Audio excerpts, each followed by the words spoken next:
റോമാലേഖനം 8-ാം അധ്യായം 31-ാം വാക്യം. Romance chapter 8:31. വളരെ സുപരിതമായ വേദഭാഗമാണ്. ഇത് സംബന്ധിച്ച് നാം എന്ത് പറയുന്നു? ദൈവം നമുക്ക് അനുകൂലമെങ്കിൽ നമുക്ക് പ്രതികൂലമാണ്. ദൈവത്തിന് മഹത്വം. കഴിഞ്ഞ ആഴ്ച ദിവസങ്ങളിൽ പ്രാർത്ഥിക്കുമ്പോൾ സ്വർഗീയ സന്തോഷത്തിലേക്ക് ദൈവം നടന്നു വരുകയാണ്. കഴിഞ്ഞ ആഴ്ച കർത്താവ് നമ്മെ ഓർമ്മപ്പെടുത്തി, ദൈവിക വഴിയിലൂടെ ദൈവം നമ്മെ നടത്തി ആ സ്വർഗീയ സന്തോഷത്തിലേക്ക് നമ്മെ കൊണ്ടുപോകുവാൻ പോവുകയാണ്.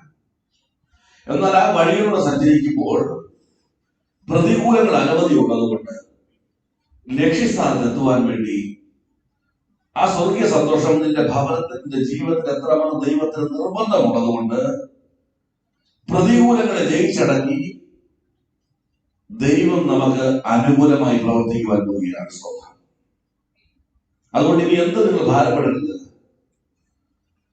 പ്രതികൂല മുഖാന്തരമായി, തടസ്സങ്ങൾ മുഖാന്തരമായി ഒരു നന്മയ്ക്ക് നിങ്ങൾക്ക് മുടക്കം വരികയില്ല. ദൈവം നമുക്ക് അനുകൂലമായി പ്രവർത്തിക്കുവാൻ പോകുന്നു. എന്തിനു വേണ്ടിയാണ്? സ്വർഗീയ സന്തോഷം ഞാനും നീ നിശ്ചയമായും അനുഭവിക്കണം. നമ്മുടെ ഭവനത്തിൽ അത് എത്തിച്ചേരണം. അത് ദൈവത്തിന്റെ വാഗ്ദത്തമാണ്, തന്റെ ആദരത്തിൽ നിന്ന് പുറപ്പെട്ട വചനമായതുകൊണ്ട് ദൈവം അതിന് ഉത്തരവാദിയാണ്. അപ്പോഴാണ് ദൈവം അറിയുന്നത് പ്രതികൂലങ്ങൾ, തടസ്സങ്ങൾ, പ്രയാസങ്ങൾ ഈ സന്തോഷത്തിന് അവൻ തടസ്സമായി നിൽക്കുന്നു. അതുകൊണ്ട് ഇന്ന് പകർന്നിരുന്ന വാഗ്ദത്തം ഈ വർഷത്തിന്റെ ആരംഭം മുതൽ ദൈവം നിനക്കതിന്റെ കുടുംബത്തിനും അനുകൂലമായി പ്രവർത്തിക്കുവാൻ പോവുകയാണ്. ദൈവത്തിന് സ്തോത്രം, ദൈവത്തിന് മഹത്വം. കാരണം കഴിഞ്ഞ നാളുകളിൽ പ്രതികൂലമായ സാഹചര്യം നമ്മൾ നിലവിളിച്ചവരാണ്. എന്ത് ചെയ്യണമെന്ന് അറിയാതെ ഭാരപ്പെട്ടവരാണ്. ഒരുപക്ഷെ നമ്മുടെ മാനസിക നില തെറ്റിപ്പോകുമോ എന്ന് ചിന്തിച്ചു പോയ സമയങ്ങളുണ്ട്.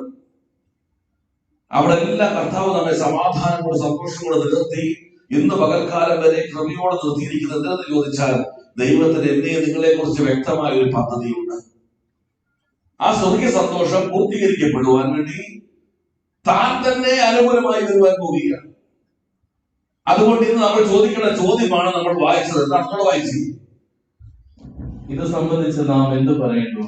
ദൈവം നമുക്ക് അനുകൂലമെങ്കിൽ. ഇന്ന് നിങ്ങൾ ചോദിക്ക് പറയേണ്ട വാക്യം ഇതാണ്. ഈ ആലയം വിട്ട് മടങ്ങി പോകുമ്പോൾ നിങ്ങളുടെ അനുദിന ജീവിതത്തിൽ നിങ്ങൾ പറയേണ്ടത്, ദൈവം എനിക്ക് അനുകൂലമെങ്കിൽ നമുക്ക് പ്രതികൂലമാണ്. എനിക്കിനി ആരാണ് പ്രതികൂലം?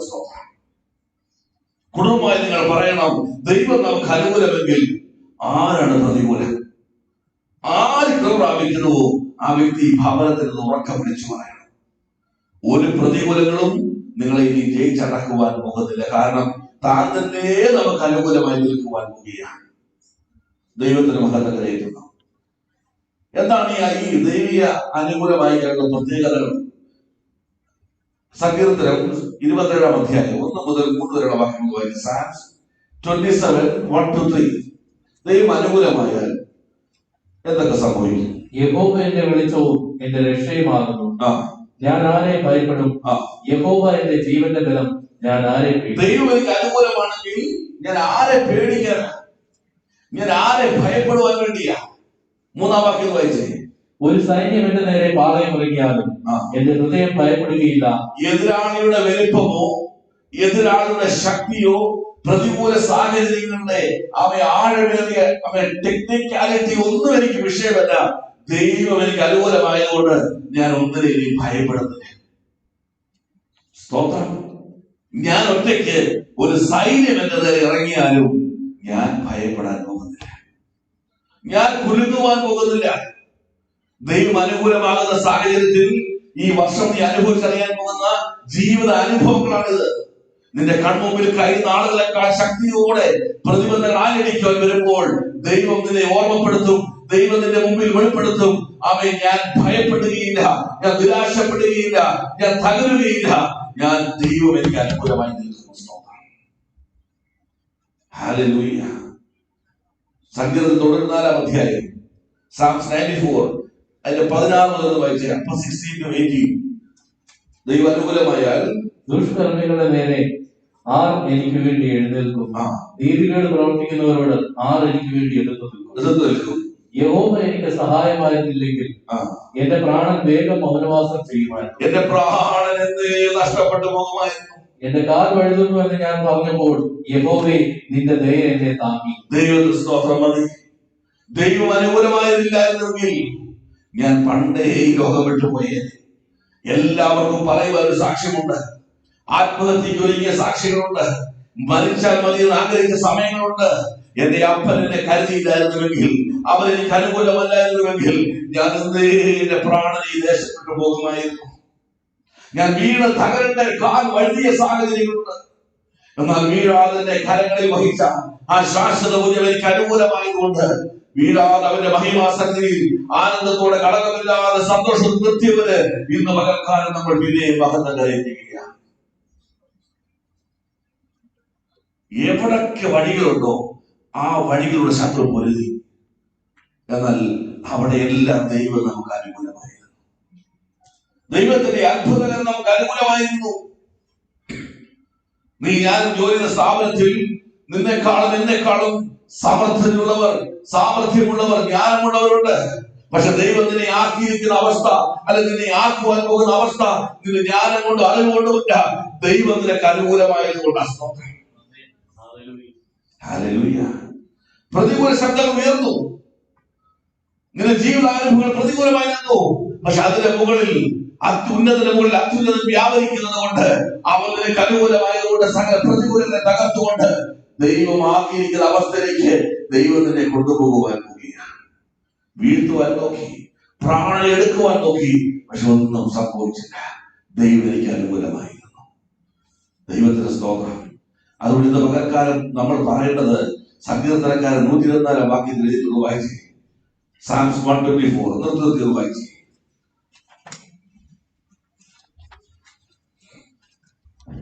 ഇസ്രായേൽ പറയേണ്ടതെന്നാണ് ശ്രദ്ധിക്കണേ. യഹോവ ദൈവജനം പറയേണ്ടതെന്നാ. ഇന്ന് പകൽ സ്വർഗീയ സന്തോഷത്തിനായി കാത്തിരിക്കുകയും വിശ്വാസത്തോടെ വാഗ്ദത്തം വരുന്ന മുഴുവൻ പിടിച്ച് പ്രാർത്ഥിക്കുകയും ചെയ്ത ഇസ്രായേലേ, നീ ഇനി പറയേണ്ടതെന്നാ. യഹോവ നമ്മുടെ പക്ഷത്തിലായിരുന്നു. യഹോവയുടെ പക്ഷത്തുണ്ട്. നീ പറയേണ്ടതെന്താണ്? യഹോവയുടെ പക്ഷത്തുണ്ട്. യഹോവ എനിക്ക് അനുകൂലമായിരിക്കുന്നു. അടുത്ത വാക്യം. മനുഷ്യർ നമ്മോട് എതിർത്തപ്പോൾ യഹോവ നമ്മുടെ പക്ഷത്തിലായിരുന്നു. മനുഷ്യർ ലോകം മുഴുവൻ പ്രതികൂലമാകുമ്പോൾ ഇസ്രായേൽ നീ പറയേണ്ടത് യഹോവ എനിക്ക് അനുകൂലമായിരിക്കുന്നു. അടുത്ത വാക്യം. അവരുടെ കോപം നമ്മുടെ നേരെ ജ്വലിച്ചപ്പോൾ അവർ നമ്മെ ജീവനോടെ വിഴുങ്ങിക്കളയുമായിരുന്നു. വെള്ളം നമ്മെ ഒഴുക്കിക്കളയുമായിരുന്നു. നദി നമ്മുടെ പ്രാണന് മീതെ കവിയുമായിരുന്നു. പൊങ്ങിയിരുന്ന വെള്ളം നമ്മുടെ പ്രാണന് മീതെ കവിയുമായിരുന്നു. നമ്മെ അവരുടെ പല്ലിനിരയായി കൊടുക്കായികയാൽ യഹോവ വാഴ്ത്തപ്പെടുമാറാകട്ടെ. അടുത്ത വാക്യം. വേട്ടക്കാരുടെ കെണിയിൽ നിന്ന് പക്ഷി എന്ന പോലെ നമ്മുടെ പ്രാണൻ വഴി പോന്നിരിക്കുന്നു. കെണി പൊട്ടി നാം വഴി പോന്നിരിക്കുന്നു. നീ പറയേണ്ടതെന്ന് അറിയാമോ? മനുഷ്യർ എതിർത്തപ്പോൾ ദൈവം എനിക്ക് അനുകൂലമായിരുന്നു. അവരുടെ കോപം എന്നെ ജ്വലിച്ചപ്പോൾ, അവരുടെ ജീവനോട് വിഴുങ്ങിക്കളയാൻ ശ്രമിച്ചപ്പോൾ ദൈവം എനിക്ക് അനുകൂലമായിരുന്നു. അവൻ പ്രതികൂലത്തിന്റെ വെള്ളങ്ങളുടെ പ്രാണനെ കവിയുവാൻ ശ്രമിച്ചപ്പോൾ ദൈവം എനിക്ക് അനുകൂലമായിരുന്നു. എന്നെ തകർക്കുവാൻ ശത്രു ഒരുക്കി കെണികളിൽ നിന്ന് അവൻ വീഴാതെ സൂക്ഷിച്ചതിന് കാരണം ദൈവം എനിക്ക് അനുകൂലമായിരുന്നു. ദൈവത്തിന് സ്തോത്രം. ദൈവത്തിന് മഹത്വം. നിങ്ങൾ കാര്യം മനസ്സിലാക്കണം. സന്ധ്യയാകുമ്പോൾ തോട്ടത്തിൽ ആരിറങ്ങി വരും? ദൈവം. സകലത്തിന്റെയും ഉടയവൻ, തേജസ്സിനാൽ നിറയപ്പെട്ടവൻ, സകലത്തിന്റെയും കാരണഭൂതൻ. എത്ര ഡിഫൈൻ ചെയ്താലും, ഏതെല്ലാം വാക്കുകൾ ഉപയോഗിച്ചാലും ഈ പിതാവിനെ വർണ്ണിക്കുവാൻ നമുക്ക് കഴിയില്ല. പക്ഷേ ആ പിതാവിന്റെ ഏറ്റവും വലിയ സന്തോഷം എന്തെന്നറിയാമോ? തന്റെ കരം കൊണ്ട് താൻ സൃഷ്ടിച്ച, താൻ ജീവൻ കൊടുത്ത തന്റെ മകന്റെ കൂടെ കരം പിടിച്ച് നടക്കുന്നതാണ് പിതാവിന്റെ സന്തോഷം. ഇന്ന് നിന്റെയും എന്റെയും കരം പിടിച്ച് നടക്കുന്നതാ നിന്റെ അപ്പന്റെ സന്തോഷം. സ്തോത്രം. നീ നോക്കിക്കേ, ആരാ നിന്നോട് നടക്കാൻ ഇറങ്ങി വരുന്നത്? ആരാ നിനക്ക് അനുകൂലമായി നിൽക്കുവാൻ പോകുന്നത്? ഈ സ്നേഹം എന്ന പകൽക്കാലം തിരിച്ചറിയുവാൻ കഴിയുമോ നിങ്ങൾക്ക്? ആമേൻ. ഒരിക്കലും അടുത്തു പോകാൻ കഴിയാത്ത വെളിച്ചത്തിൽ വസിക്കുന്നവൻ ഒരിക്കലും അടുത്ത് ചെല്ലുവാൻ കഴിയാതിരിക്കുന്ന അവസ്ഥയിൽ നമ്മൾ വസിക്കുമ്പോൾ നമ്മുടെ അരികിലേക്ക് ഇറങ്ങി വന്ന് നമുക്ക് അനുകൂലമായി നടക്കുന്ന, നമുക്ക് അനുകൂലമായി നമ്മെ സ്നേഹിക്കുന്ന, നമുക്ക് അനുകൂലമായി പ്രവർത്തിക്കുന്ന ഈ സ്വർഗീയ സ്നേഹം കാണാതെ നിങ്ങൾ പോകരുത്. ദൈവത്തിന് സ്തോത്രം, ദൈവത്തിന് ആരാധന. പ്രകൃതി മുഴുവൻ നിനക്ക് വേണ്ടി പ്രവർത്തിച്ചുകൊണ്ടിരിക്കുക അല്ലേ? സൂര്യനെ അവൻ നിനക്ക് വേണ്ടി ഉദിപ്പിക്കുന്നു, ചന്ദ്രനെ അവൻ നിനക്ക് വേണ്ടി ഉദിപ്പിക്കുന്നു, ഓക്സിജൻ നിനക്ക് വേണ്ടി അവൻ പമ്പ് ചെയ്യുന്നു. അവൻ സ്തോത്രം, അവൻ വെള്ളവും ഭക്ഷണങ്ങളും അവൻ ഫലങ്ങളും എല്ലാം നിനക്ക് വേണ്ടി അവൻ പ്രൊഡ്യൂസ് ചെയ്തുകൊണ്ടിരിക്കുന്നു. എല്ലാം മകനെ നിനക്ക് വേണ്ടി. സ്തോത്രം, സ്തോത്രം. കർഷകന്മാര് വിത്ത് കൊണ്ടിട്ടിട്ട് ദൈവം പറയും, ഈ ഭൂമിയിൽ ഒന്നും മുളയ്ക്കേണ്ടത് പറഞ്ഞാൽ നീ ലുലുവിൽ പോയ വായു കുറിച്ച് നിൽക്കുന്നേ ഉള്ളൂ. ഇത് മനസ്സിലായി? ഒന്നും മുളയ്ക്കേണ്ടത് പറഞ്ഞാൽ നീ ബാസ്കറ്റ് കൊണ്ട് വായു കുറിച്ച് നിൽക്കുന്നേ ഉള്ളൂ. നിന്റെ ദിനാർ നീ പോക്കറ്റിൽ വെക്കുന്നേ ഉള്ളൂ. ഈ ദിനാർ പൊടിയിൽ നിനക്ക് കഴിക്കുവാൻ കഴിയുകയില്ല. നിനക്ക് വേണ്ടി സകലത് അനുകൂലമാക്കിയിരിക്കുന്നു. വലത്ത് 1000 പേരും വലത്ത് 10,000 പേരും വീഴുമ്പോഴും ദൈവം നിനക്ക് അനുകൂലമായിരിക്കുന്നു. ഹല്ലേലൂയ. ഈ ദൈവത്തെ വിട്ട് അകത്ത് ഓടുവാനാണ് എല്ലാ കാലത്തും എനിക്ക് നിങ്ങൾക്ക് വ്യഗ്രത, എല്ലാ കാലത്തും എനിക്ക് നിങ്ങളെ ആഗ്രഹം. അതുകൊണ്ട് വളരെ വായിക്കുവാൻ പറയേണ്ടി വരുന്നു, പ്രാർത്ഥിക്കുവാൻ പറയേണ്ടി വരുന്നു, ആലയത്തിൽ കൃത്യസമയത്ത് വരുന്നത് പറയേണ്ടി വരുന്നു. നീ അറിയുന്നില്ല നിന്നെ തേടി വരുന്ന സ്നേഹത്തിന്റെ വലിപ്പവുമാണ്. ഹല്ലേലൂയ. എന്നാൽ കർത്താവ് പറയുന്നു, നിന്നെ ഞാൻ സ്വർഗീയ സന്തോഷത്തിൽ കൊണ്ടുപോകും. സ്തോത്രം. നിന്റെ കുറവുകൾ നോക്കാതെ നിന്നെ കൊണ്ടുപോകും. കാരണം ഇന്ന് പകൽ മുതൽ ഞാൻ നിനക്ക് അനുകൂലമായി നിൽക്കുവാൻ പോവുകയാണ്. Hallelujah, hallelujah. എല്ലാ മണ്ഡലങ്ങളിലും ദൈവം നിനക്ക് വേണ്ടി അത്ഭുതങ്ങൾ പ്രവർത്തിക്കുവാൻ പോവുകയാണ്. എന്താണ് ദൈവം പ്രവർത്തിക്കാൻ പോകുന്ന അത്ഭുതങ്ങൾ? ആമേൻ. അത് വേഗത്തിൽ പറഞ്ഞ് നമുക്ക് ഈ മീറ്റിംഗ് അവസാനിപ്പിക്കുവാൻ ദൈവത്തിന്റെ കൃപയിൽ ആശ്രയിക്കാം. സങ്കീർത്തനം 56-9 വാക്യം. ദൈവം അനുകൂലമായ ജീവിതത്തിൽ വരുവാൻ പോകുന്ന ദൈവീയ പ്രവർത്തനം എന്തൊക്കെയാണ്? ഞാൻ വിളിച്ചപേക്ഷിക്കുമ്പോൾ തന്നെ എന്റെ ശത്രുക്കൾ പിന്തിരിയുന്നു.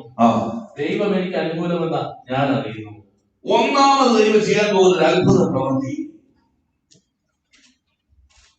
എല്ലാവരും എഴുതി കഴിഞ്ഞാൽ അത് പറയാൻ കഴിയും. നിന്റെ പ്രാർത്ഥനകളെല്ലാം മറുപടി പടപടേത് പ്രാപിക്കാൻ പോകുന്ന വർഷമാണ്. നീ ഇപ്പോൾ മനസ്സിൽ വരുന്ന നാളുകളായി പ്രാർത്ഥിച്ചിട്ട് ലഭിക്കാത്ത മറുപടികൾ, പ്രതികൂലമെന്ന് ചിന്തിച്ചിരുന്ന വിഷയങ്ങൾ അനുകൂലമായി പറയുന്നു. ഈ ദിനങ്ങളിൽ ഞാൻ നിനക്ക് ഉത്തരമരുളുവാൻ പോവുകയാണ്. ഞാൻ വിളിച്ച് അപേക്ഷിക്കുമ്പോൾ തന്നെ എനിക്ക് മറുപടി ലഭിക്കും. കാരണം എന്താ? ദൈവം എനിക്ക് അനുകൂലമായോണ്ട്.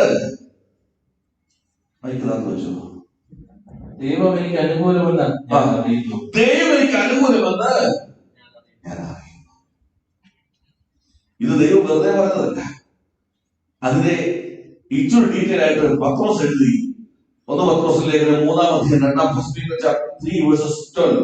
3-12 വായിച്ചു. കർത്താവിന്റെ കണ്ണ് നീതിമാന്മാരുടെ മേലും അവന്റെ ചെവി അവരുടെ പ്രാർത്ഥനയ്ക്കും തുറന്നിരിക്കുന്നു.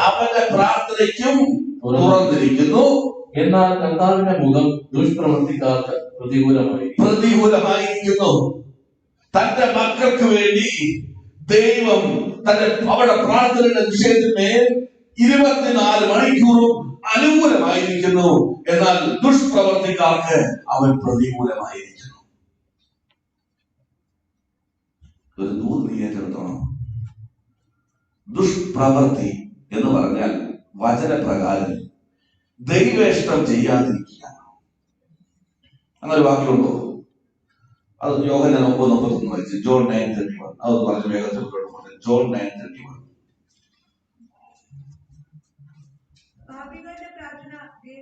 പാപികളുടെ പ്രാർത്ഥന ദൈവം കേൾക്കുന്നില്ല. അങ്ങനെയാണ് ഇവിടെ ഇരിക്കുന്ന എത്ര പേരുടെ പ്രാർത്ഥന ദൈവം കേൾക്കും? ഇത് വായിക്കുമ്പോഴേ ടെൻഷനാണ്. പാപികളുടെ പ്രാർത്ഥന ദൈവം കേൾക്കുന്നില്ല. ഇപ്പൊ നമ്മൾ ഏതെങ്കിലും മദ്യപിക്കുന്നത്, പുകവലിക്കുന്നത്, 10 കൽപ്പന ലംഘിക്കുന്നതാണ് പാപം. അത് പാപം തന്നെയാണ്. അത് അടുത്ത വാക്യം വായിച്ചു. ദൈവഭക്തനായെന്ന് അവന്റെ ഇഷ്ടം ചെയ്യുന്നവന്റെ പ്രാർത്ഥന കേൾക്കുന്നു എന്ന് നാം അറിയുന്നു. അപ്പൊ പാപിയാര? ദൈവേഷ്ടം ചെയ്യാതിരിക്കുന്നവരാണ് പാപി. മനസ്സിലാക്കുക, ദൈവത്തെ സ്തുതിക്കുക. ദൈവത്തിന് ഇഷ്ടം ഈ ഭൂമിയിൽ ചെയ്യാതിരിക്കുന്നവൻ പാപി. സ്തോത്രം. അങ്ങനെ പത്രോസിലേക്ക് മടങ്ങി വരുമ്പോൾ ദുഷ്പ്രവർത്തിക്കാർക്ക് അവർ പ്രതികൂലമായിരിക്കുന്നു, പാപികൾക്ക് പ്രതികൂലമായിരിക്കുന്നു. ഊന്നെന്നറിയാമോ? ദൈവേഷ്ടം ചെയ്യാതിരിക്കുന്നവരെ ഈ ദിനങ്ങളിൽ ദൈവേഷ്ടം ചെയ്യുന്നവരാക്കി ദൈവം മാറ്റും. അവിടെ പ്രാർത്ഥനയ്ക്ക് ദൈവം മറുപടി നൽകി. സ്തോത്രം. ദൈവത്തിന് മഹത്വം. എല്ലാ പ്രാർത്ഥനക്കും മറുപടി ലഭിക്കാറില്ല. കർത്താവ് പറയുന്നു, സ്വർഗീയ സന്തോഷം നിന്റെ ഭവനത്തിൽ എത്തിച്ചേരുവാനായി പ്രാർത്ഥനകളുടെ വലിയ മറുപടിയുടെ കൂമ്പാരം നിന്റെ ജീവിതത്തിൽ വെളിപ്പെടാൻ പോവുകയാണ്. നീ പ്രാർത്ഥിക്കുമ്പോൾ തന്നെ അവൻ ഉത്തരമരുളാൻ പോയി. അവിടെ യെരമ്യാ പറഞ്ഞത് പറഞ്ഞു, നീ എന്നെ വിളിച്ചപേക്ഷിക്ക്, ഞാൻ നിനക്ക് ഉത്തരമരുളാൻ പോവുകയാണ്. സ്തോത്രം, സ്തോത്രം. നമ്മുടെ പ്രാർത്ഥന ശൈലി ഞാൻ പറഞ്ഞത് എല്ലാവരും അംഗീകരിക്കും. നിങ്ങൾക്കറിയാം, ഈ സർക്കസൊക്കെ പോയി വളയുന്നത് കണ്ടുണ്ടോ? ഇങ്ങനെ വളയെറിയും. എറിയുമ്പം പൈസ കൊടുത്ത് വളയെ മേടിക്കുമ്പോൾ തന്നെ നമ്മുടെ മനോഭാവം കിട്ടിയാൽ കിട്ടി, ഇല്ലെങ്കിൽ പോയി. നമ്മുടെ പ്രാർത്ഥന ഇങ്ങനെ പ്രാർത്ഥിക്കുമ്പോൾ തന്നെ നമ്മുടെ മനോഭാവം കിട്ടിയാൽ കിട്ടി, ഇല്ലെങ്കിൽ പോയി. ഇന്ന് മുതൽ നീ പ്രാർത്ഥിക്കണമെന്ന് അറിയുമോ? അത് കിട്ടിയിരിക്കുന്നു. സ്തോത്രം. കാരണം ദൈവം നിന്നോടാ പറയുന്നത്, വിളിച്ചപേക്ഷിക്ക്, ഞാൻ നിനക്ക് ഉത്തരമെടുക്കാൻ പോവുകയാണ്. അതിന് പ്രാർത്ഥനയ്ക്ക് എന്താ പ്രശ്നം? ഇത് നമ്മൾ ചിന്തിക്കുന്നത് മണ്ഡലമല്ല. ഇത് സ്പിരിച്വൽ വാർഫെയർ നടക്കുന്ന സമയമാണ്. നിങ്ങളുടെ ഹൃദയത്തിലേക്ക് വലരെ കയറുമ്പോൾ തന്നെ അത് കേറാതിരിക്കുവാൻ യുദ്ധം നടന്നുകൊണ്ടിരിക്കുന്നുണ്ട് ഇവിടെ തന്നെ. നിങ്ങൾ ആരാധിക്കുമ്പോൾ തന്നെ ദൈവത്തിന് മഹത്വം കൊടുക്കാതിരിക്കുമ്പോൾ ഇവിടെ തന്നെ നടന്നുകൊണ്ടിരിക്കുക. അതുകൊണ്ട് ആരാധിച്ചുകൊണ്ടിരിക്കുമ്പോൾ പിള്ളേർ അങ്ങോട്ട് പോയാൽ നിങ്ങൾ അങ്ങോട്ട് നോക്കിപ്പിക്കും, ഇവിടെ ശബ്ദം കേട്ട ഇങ്ങോട്ട് നോക്കിപ്പിക്കും. നീ ദൈവത്തിന് മഹത്വം കൊടുക്കരുത്. നിന്റെ ശരീരം ദൈവത്തിന് മഹത്വം കൊടുക്കുന്നത് ആയിത്തീരരുത്. നിന്റെ ഏകാഗ്രത നഷ്ടപ്പെടുത്തി ദൈവവുമായി നീ ബന്ധപ്പെടരുത്. എല്ലാ ഇടങ്ങളിലും യുദ്ധം നടന്നുകൊണ്ടിരിക്കുക. ബുക്ക് ഓഫ് ദാനിയേൽ ചാപ്റ്റർ 10, ദാനിയേൽ 10-ാം അധ്യായം അതിന്റെ 2-3 വാക്യം വായിച്ചു. ഇത് വെറുതെ അല്ല പ്രാർത്ഥന മറുപടി പ്രാധാന്യം നിങ്ങളെ എന്തിനാ പകർക്കാൻ ദൈവാത്മ പഠിപ്പിക്കുന്നത്. ദാനിയേൽ 10-ാം അധ്യായം 2-3 വാക്യങ്ങൾ.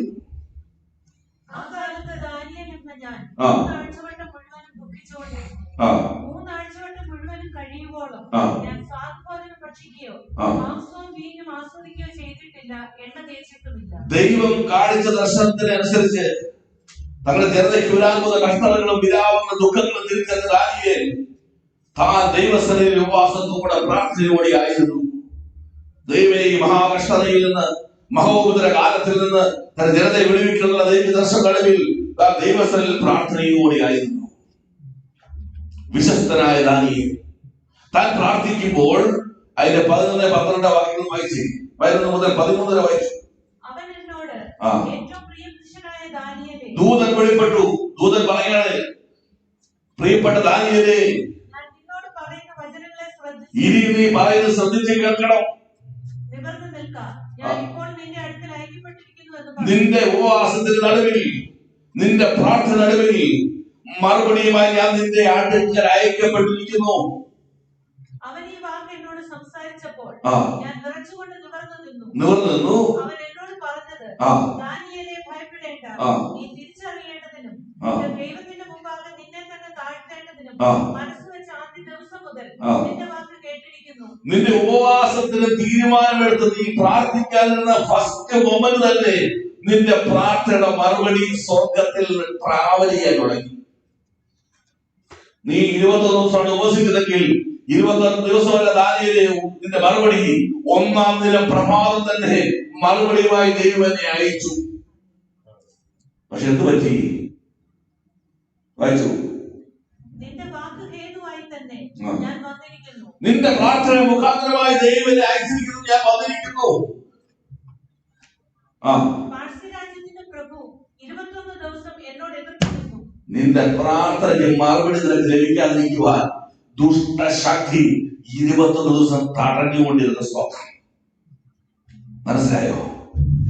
നിന്റെ പ്രാർത്ഥനയുടെ മറുപടി ലഭിക്കാതിരിക്കുവാൻ, നീ യഥാർത്ഥ ദൈവത്തെ എത്തിക്കാതിരിക്കുവാൻ ആത്മമണ്ഡലത്തിൽ തടയുന്ന ശക്തികൾ ഈ കാലമത്രയും 2021 വരെ നിന്നോട് പൊരുതിയെങ്കിൽ സ്വർഗീയ സന്തോഷം വാഗ്ദത്തം ഇന്ന് പകൽക്കാലം വിളിച്ചു പറയുന്നു. അവൻ തടയുന്ന ശക്തികളെ ഇന്ന് പകൽക്കാലം ദൈവാത്മാവ് ശാസിക്കുകയാണ്. മുകളിൽ നയിക്കപ്പെട്ട പ്രാർത്ഥന നിന്റെ മടിയിൽ നിന്ന് സ്തോത്രം. Hallelujah, hallelujah. അതിന്റെ 20-ാം വാക്യം വായിച്ചു. അതിനവൻ എന്നോട് പറഞ്ഞത്, ഞാൻ നിന്റെ അടുക്കൽ വന്നിരിക്കുന്നത് എന്തിനെന്ന് നീ അറിയുന്നുവോ? ഞാൻ ഇപ്പോൾ പാർസി പ്രഭുവിനോട് യുദ്ധം ചെയ്യുവാൻ മടങ്ങിപ്പോകും. ഞാൻ വീണ്ടും മടങ്ങിപ്പോകും. ഞാൻ പുറപ്പെടുക. പാർസി പ്രഭുവിനോട് ഇനി ഞാൻ യുദ്ധം ചെയ്യാൻ വന്നിട്ടില്ല. നിന്നെ പോലെ പ്രാർത്ഥിച്ചുകൊണ്ടിരിക്കുന്ന അനേക പ്രാർത്ഥന മറുപടി എന്റെ പോക്കറ്റിലുണ്ട്. അതും അവൻ തടഞ്ഞുകൊണ്ടിരിക്കുക. അത് ആ പ്രാർത്ഥന മറുപടി ചെല്ലുവാൻ വേണ്ടി അവനോട് ഞാൻ മടങ്ങി യുദ്ധം ചെയ്യാൻ പോകുക. പാർസി പ്രഭു മാറിപ്പോകുന്നവരെയും ഞാൻ യുദ്ധം ചെയ്യും. അടുത്തത്, ഞാൻ പുറപ്പെട്ട ശേഷമോ യവന പ്രഭു വരും. ശ്രദ്ധിച്ച ഭാഗം. പാർസി പ്രഭു പോയി കഴിഞ്ഞാൽ ആര് വരും? പിന്നെ യവന പ്രഭു വരും. ശക്തികൾ മാറി മറിഞ്ഞുകൊണ്ടേയിരിക്കും. നീ ഓർത്തോ, നിന്റെ ഒരു പ്രാർത്ഥനയ്ക്ക് മറുപടി ലഭിച്ചത് കരുതി അടുത്ത പ്രാർത്ഥന തടയുവാൻ പാർസി മായെങ്കിൽ യവനം വരും. യവൻ പ്രഭു മാറിയെങ്കിൽ അടുത്ത പ്രഭു വരും. നിന്റെ ഒരു പ്രാർത്ഥനയും നിന്റെ അരികിൽ എത്താതിരിക്കാൻ തക്കോണം ശത്രു ഒരുക്കിയ കെണികൾ ഇന്ന് പകൽക്കാലം ദൈവാത്മാവ് താൻ തുടച്ചു മാറ്റുകയാണ്. ഇനി ഒരു പ്രഭുവിനും നിന്റെ പ്രാർത്ഥനയെ തടയുവാൻ കഴിയുക. You are directly connected with heaven from today on. അവൻ നിനക്ക് അനുകൂലമായി നിൽക്കാൻ പോവുകയാണ്. സ്തോത്രം, സ്തോത്രം, ഹല്ലേലൂയ. ഒരു വചനം ഓർപ്പിക്കുന്നു, യോഹന്നാന്റെ സുവിശേഷം. ദൈവത്തിന് സ്തോത്രം, ഹല്ലേലൂയ, ഹല്ലേലൂയ. ദൈവത്തിന് മഹത്വം, ദൈവത്തിന് മഹത്വം. Oh Jesus, Jesus. 14-ാം അധ്യായം 30-ാം വാക്യം.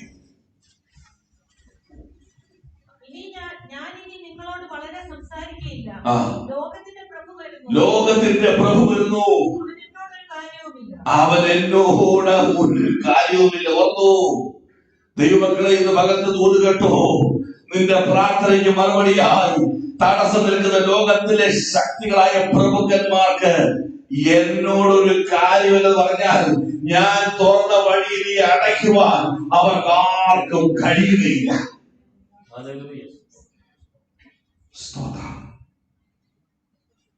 അവൻ തുറക്കുന്ന പകര വഴി, നിന്റെ പ്രാർത്ഥന മറുപടികളുടെ വഴി. പാസ് തടഞ്ഞു, യവനും തടഞ്ഞു, ലോകത്തിലെ ശക്തികളായ പ്രഭുക്കന്മാർ തടഞ്ഞുകൊണ്ടിരുന്ന പ്രാർത്ഥനയുടെ മറുപടി ആ ശക്തികളെ ഇന്ന് പകൽ കർത്താവ് ശാസിക്കുന്നു. വെട്ടിമാറ്റി തന്റെ മക്കൾക്ക് സ്വർഗീയ സന്തോഷത്തിൻ്റെതായ മറുപടികൾ നിന്റെ മടിയിൽ തരാൻ പോകുക. Hallelujah, hallelujah. ഒറ്റ കാര്യം സഭ ചെയ്താൽ മതി. സ്നേഹത്തിൽ, ഐക്യതയിൽ ഒരു പ്രാർത്ഥനാ വിഷയം കിട്ടുമ്പോൾ കുടുംബമായെങ്കിൽ കുടുംബമായി, വ്യക്തികളാണെങ്കിൽ വ്യക്തികളായി, സഭയാണെങ്കിൽ സഭയായി, എന്റെ സഹോദരന്റെ വിഷയം എന്ന മനോഭാവത്തോടെ ആ സ്നേഹത്തിൽ ഒന്ന് പ്രാർത്ഥിക്കുക. ആമേൻ. സ്വർഗം സന്തോഷിക്കുവാനിടയായി തീരും. ഹല്ലേലൂയ. ഇനി ആരെന്ന് പറയരുത്, എന്റെ പ്രാർത്ഥനയ്ക്ക് മറുപടിയില്ലെന്ന് നീ പറയരുത്, ശത്രു തടയുന്നത് നീ പറയരുത്. പാർസി പ്രഭുവിനെ, യവന പ്രഭുവിനെ, ലോകത്തിന്റെ പ്രഭു ആരുമായിക്കൊള്ളട്ടെ, ഈ വചനം അതിന്റെ ക്രിയ ആരംഭിച്ചു കഴിഞ്ഞിരിക്കുന്നു. സ്തോത്രം. ഒന്ന്, ദൈവം അനുകൂലമായി കഴിഞ്ഞതുകൊണ്ട് എല്ലാ പ്രാർത്ഥനകൾക്കും മറുപടി ലഭിക്കും. സ്തോത്രം. അതാ എല്ലാ പ്രാർത്ഥനയും. ദൈവ ഇഷ്ടമല്ലാത്ത പ്രാർത്ഥന നീ പ്രാർത്ഥിച്ച കർത്താവ് പറയും, മോനെ ഇത് ദൈവ ഇഷ്ടമല്ലാത്ത പ്രാർത്ഥന, അതിന് ഇത് വേണ്ടെന്ന് കൂടിയ ദൈവം എന്നോട് പറയും. പ്രാർത്ഥനയ്ക്ക് മറുപടിയുണ്ട്. ആത്മമണ്ഡലത്തിൽ ഇനി തടയുവാൻ ശക്തിയുടെ ദൈവം അനുവദിക്കുകയില്ല. എത്ര സന്തോഷമുണ്ട് ഈ പകൽക്കാലം. എന്റെ ജീവിതത്തിൽ സംഭവിക്കാൻ പോവുക. ഇത് വിദൂരമല്ല, ഇന്ന് പകൽ മുതൽ സംഭവിക്കാൻ പോവുക.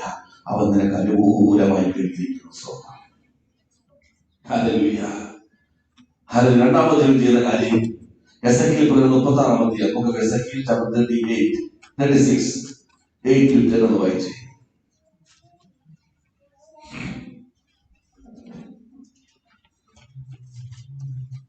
9-10. ഞാൻ നിങ്ങൾക്ക് അനുകൂലമായിരിക്കുന്നു, ഞാൻ നിങ്ങളുടെ അടുക്കലേക്ക് തിരിയും. അടുത്ത വാക്യം, നിങ്ങളിൽ കൃഷിയും വിതയും നടക്കും.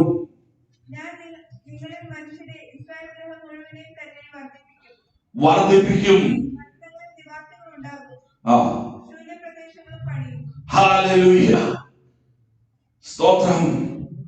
നിന്റെ ജീവിതത്തിൽ ബലഹീനമായത്, ശൂന്യമായത്, ശുഷ്കമായത്, തകർന്നു കിടക്കുന്നത്, ആമേൻ സ്തോത്രം, ഫലഭൂയിഷ്ടമാക്കുന്ന സ്വർഗീയ അനുഭവം ഈ ദിനങ്ങളിൽ ദൈവത്തിന്റെ ജീവിതത്തിൽ പകരുവാൻ പോകുക എന്ന് പറഞ്ഞാൽ ഇവിടെ നമുക്ക് മനസ്സിലാക്കാൻ കഴിയും.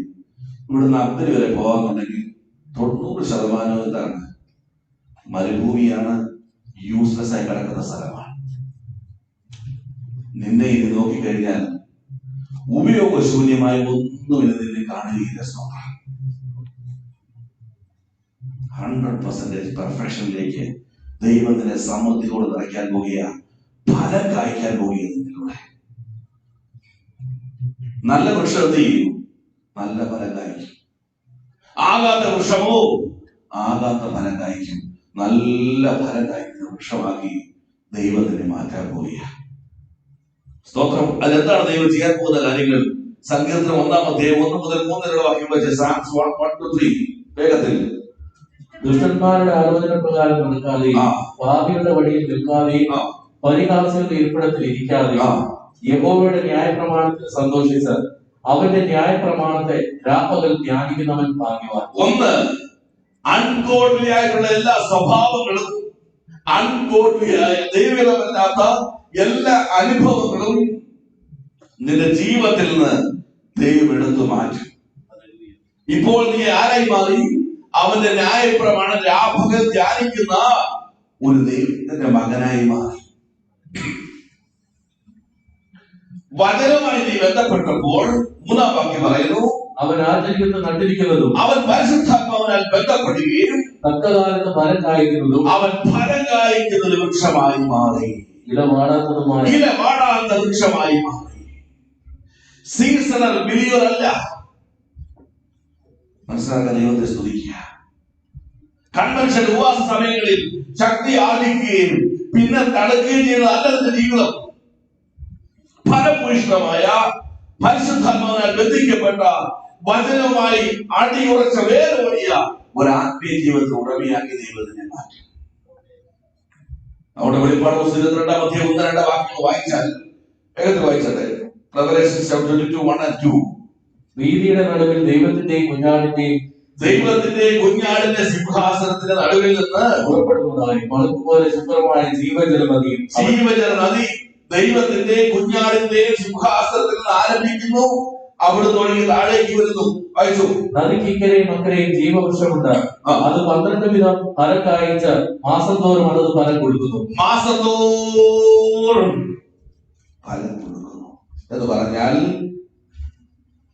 ഒരു സ്റ്റഡി സ്പിരിച്വൽ ലൈഫിലേക്ക് ദൈവത്തിനെ കൊണ്ടുപോകുക. ഇപ്പൊ നിന്റെ പരാജയം അറിയാമോ?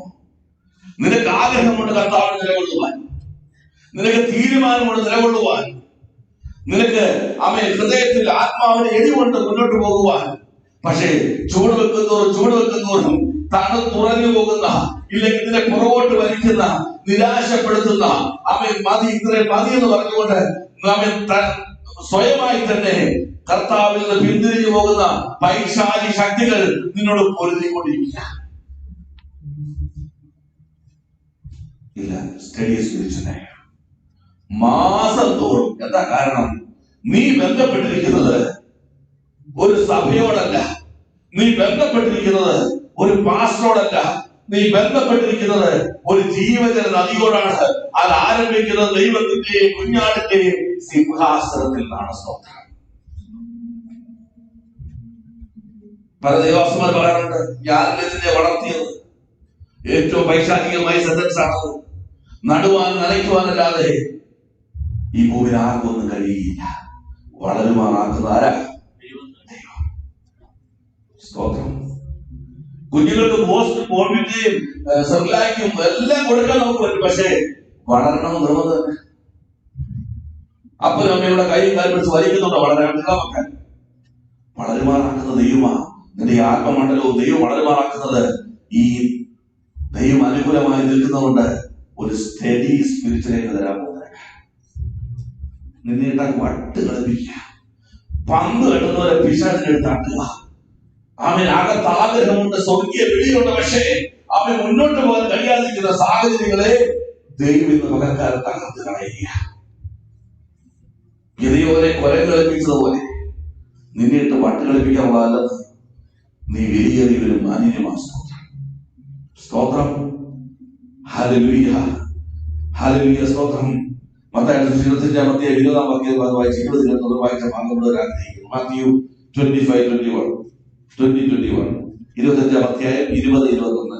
5 താലന്ത് ലഭിച്ചവൻ അടുക്ക വന്നു, വേറെ 5 താലന്ത് കൂടെ കൊണ്ടുവന്നു. യജമാനന്റെ 5 താലന്തല്ലോ എന്നെ ഏൽപ്പിച്ചത്, ഞാൻ 5 താലന്ത് കൂടെ നേടിയിരിക്കുന്നു എന്ന് പറഞ്ഞു. ഓക്കെ. അതിന് യജമാനൻ, നല്ലവനും വിശ്വസ്തനുമായ ദാസനെ, നല്ലവനും വിശ്വസ്തനുമായ ദാസനെ. കാരണം 5 ഉണ്ട്, 5 കൂടെ നേടി. സ്റ്റഡി അതിന്റെ സ്പിരിറ്റിലേക്ക്. 4 എഴുതിയ സ്വൽപ്പോലും കുറവുണ്ടാകും.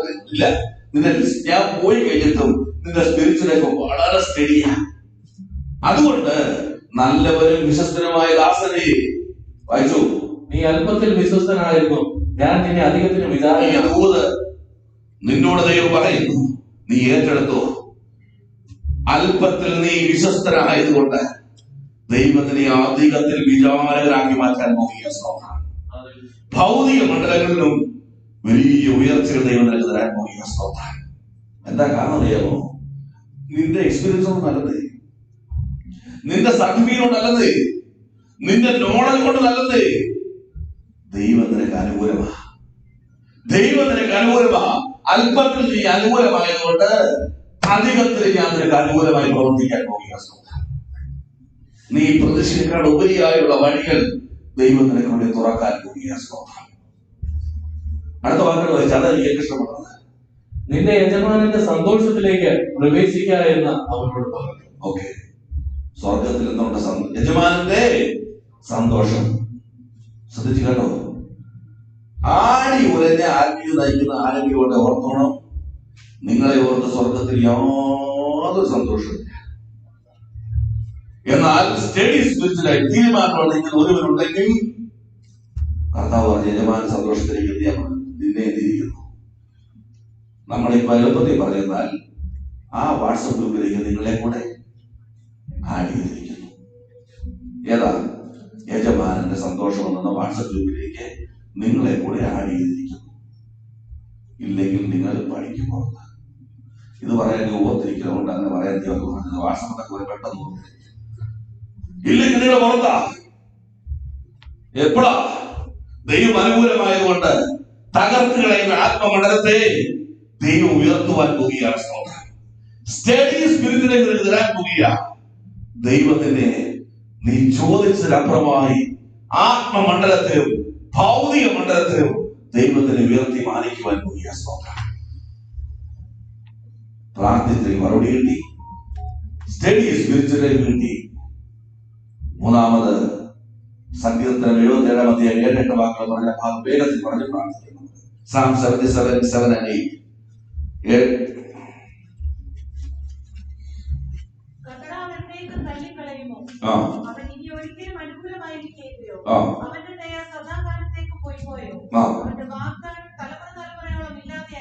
പ്രാർത്ഥനകൾക്ക് മറുപടി ലഭിച്ചു. സ്റ്റഡി സ്പിരിറ്റിലേക്ക് നടക്കുന്നു. ഇപ്പോഴും ദൈവം നോക്കുമ്പോൾ അനുകൂലമല്ലാത്തൊരു സാഹചര്യം. എന്താ കാരണം? 13-ാം വാക്യം വായിച്ചേ. ദൈവമേ നിന്റെ വഴി വിശുദ്ധമാകുന്നു. നമ്മുടെ ദൈവത്തെ പോലെ വലിയ ദൈവമാണ്. ദൈവമേ നിന്റെ വഴി വിശുദ്ധമാകുന്നു. നമ്മുടെ ദൈവത്തെ പോലെ വേറെ ആരുള്ളൂ? സ്റ്റഡി സ്പിരിറ്റിലേക്ക് വേണ്ടി പ്രാർത്ഥന വിഷയം മറുപടി ലഭിച്ചു. ദൈവം അനുകൂലമാകുമ്പോൾ മൂന്നാമത് ദൈവം ചെയ്യാൻ പോകുന്ന പ്രവൃത്തി, ദൈവത്തിന്റെ വഴിയിൽ ദൈവേഷ്ടം ചെയ്യുന്നവനായി ദൈവം തന്നെ ഉയർത്തുവാൻ പോകുകയാണ്. നമുക്ക് എന്ത് താല്പര്യമില്ല?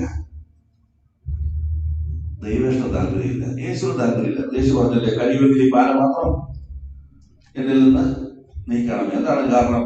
യെശയ്യാപ്രവചനം എന്താ പറഞ്ഞിരിക്കുന്നത്? അവരെ തകർത്ത് കളയുന്ന യഹോവയ്ക്ക്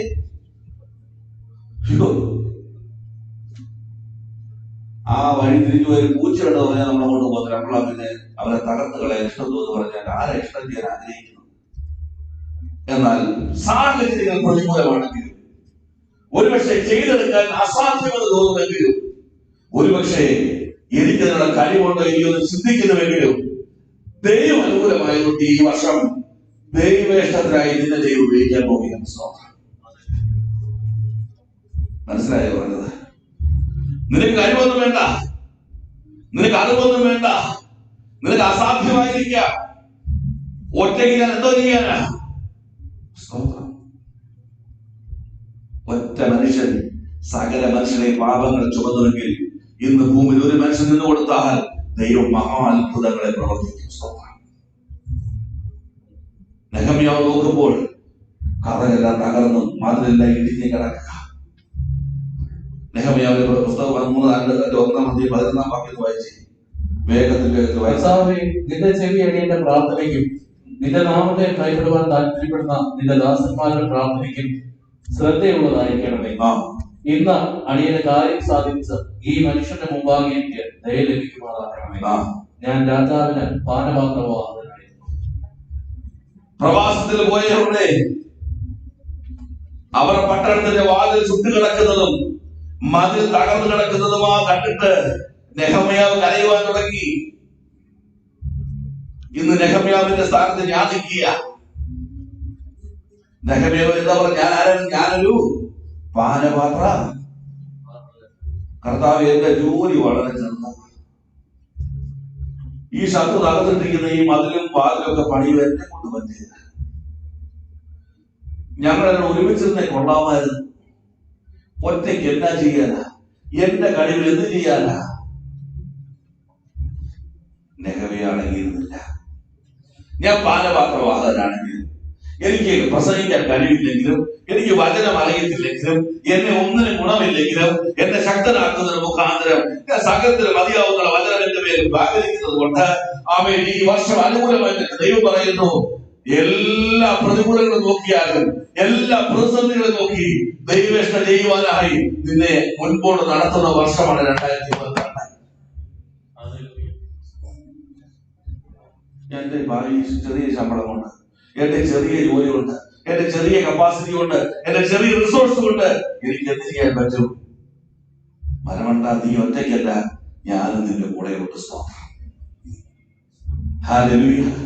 2-4 വാക്യങ്ങൾ വായിച്ച് നെഹമ്യാവ് 2-4. രാജാവിനോട് നിന്റെ അപേക്ഷ എന്തെന്ന് ചോദിച്ചു. ഉടനെ ഞാൻ സ്വർഗത്തിലെ ദൈവത്തോട് പ്രാർത്ഥിച്ചിട്ട് രാജാവിന് തിരുവുള്ളവുമായി അടിയന് തിരുമുമ്പിൽ ദയ ലഭിച്ചുവെങ്കിൽ അടിയനെ യഹൂദയിൽ എന്റെ പിതാക്കന്മാരുടെ കല്ലറകളുള്ള പട്ടണത്തിലേക്ക് അത് പണിയേണ്ടതിന് ഒന്ന് അയക്കണമേ എന്ന് പ്രാർത്ഥിച്ചു. ദൈവേഷ്ടം ചെയ്തിടത്തേക്ക് അയക്കണമെന്ന് രാജാവിനോട് അപേക്ഷിച്ചു. അതിന് രാജാവ് രാജ്ഞിയെ വരികയിരുന്നു. നിന്റെ യാത്രയ്ക്ക് എത്ര നാൾ വേണം? നീ എപ്പോൾ മടങ്ങി വരും എന്ന് ചോദിച്ചു. അങ്ങനെ എന്നെ അയപ്പാൻ രാജാവിന് സമ്മതമായി. ഞാൻ ഒരു അവധിയും പറഞ്ഞു.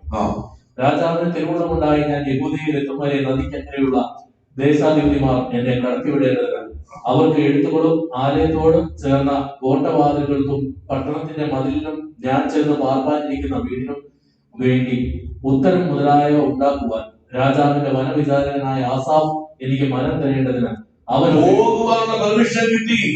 ദൈവം അനുകൂലമായതുകൊണ്ട് അവിടെ ചെന്നപ്പോൾ അവിടെ പണിയേണ്ടതിന് ആസാഫ് മരം വെട്ടി കൊടുക്കണം. അപ്പൊ എന്ത് പറഞ്ഞു? അവനോട് എഴുത്തും നൽകണമേ എന്ന് ഞാൻ രാജാവിനോട് അപേക്ഷിച്ചു. എന്റെ ദൈവത്തിന്റെ ദയയുള്ള കൈ എനിക്ക് അനുകൂലമായി, ദൈവത്തിന്റെ ദയയുള്ള കൈ എന്റെ അനുകൂലമായതുകൊണ്ട് രാജാവ് അതിരിക്കുന്നു. എന്റെ പ്രതീക്ഷകൾക്ക് അപ്പുറമായി ദൈവം പ്രവർത്തിക്കു വേണ്ടി രാജകീയ അനുഭവത്തിന്റെ ഉത്തരങ്ങൾ, അവൻ രാജകീയ അനുഭവത്തിന്റെ അവൻ തീരുമാനങ്ങൾ അവരുടെ ജീവിതത്തിൽ കടന്നു വന്നു. ഞാൻ ചുവട് വെച്ചപ്പോൾ ദൈവപ്രവൃത്തിക്ക് ആവശ്യമായതെല്ലാം ദൈവം എനിക്ക് അനുകൂലമായി നിന്ന് ചെയ്തു തന്നു. നീ 2-ാം അധ്യായം 3-ാം അധ്യായത്തിലേക്ക് വരുമ്പോൾ അതിന്റെ 17-18 വായിച്ചു. അതിനപ്പുറം ലേവ്യരിൽ ബാനിയുടെ മകൻ ലേവും അറ്റകുറ്റം തീർത്തു. അങ്ങനെ അപ്പുറവും 2-ാം അധ്യായം 17. അനന്തരം ഞാൻ അവരോട്, യെരൂശലേം ശൂന്യമായ അതിന്റെ വാതിലുകൾ തീ കൊണ്ട് വെന്തും കിടക്കുന്നതായി നാം അകപ്പെട്ടിരിക്കുന്ന ഈ അനർത്ഥം നിങ്ങൾ കാണുമല്ലോ. ജനത്തോട് പറയും, കണ്ടില്ലേ ഈ അനർത്ഥം കണ്ടില്ലേ? വരുവിൻ, നാം ഇനിയും നിന്നാപാത്രമായിരിക്കാതെ വണ്ണം യെരൂശലേമിന്റെ മതിൽ പണിയുക എന്ന് പറഞ്ഞു.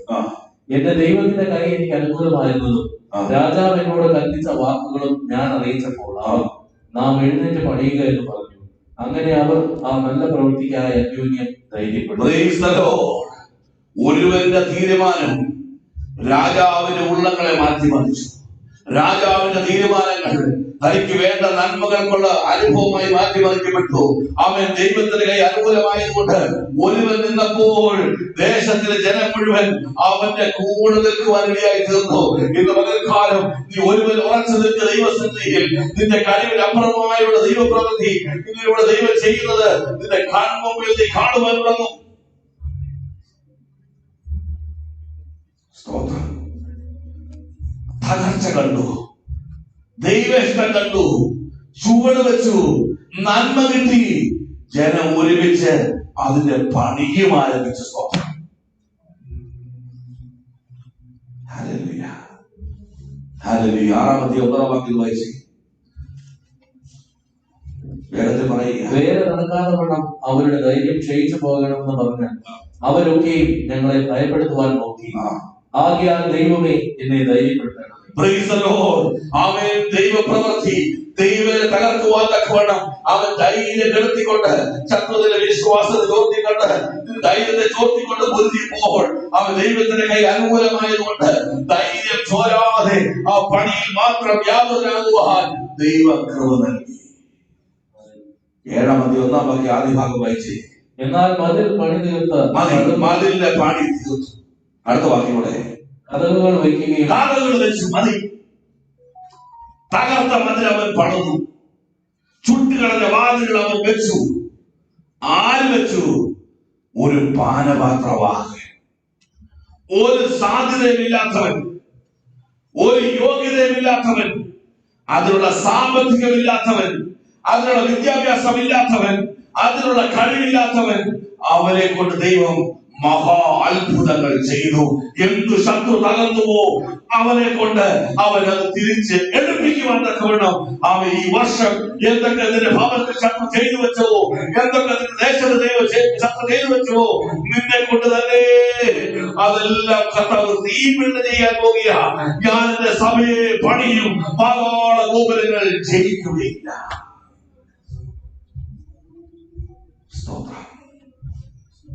ഹല്ലേലൂയ. ദൈവം അനുകൂലമായപ്പോൾ നിന്റെ പ്രാർത്ഥനകൾക്കെല്ലാം മറുപടി. ഇനി ഒരു പ്രഭു തടസ്സം നിൽക്കുകയാണോ? ദൈവം അനുകൂലമായപ്പോൾ ഒരിക്കലും തകരാത്തൊരു ആത്മീയ ജീവിതം നിനക്ക് ദൈവം തരാൻ പോകുന്നു.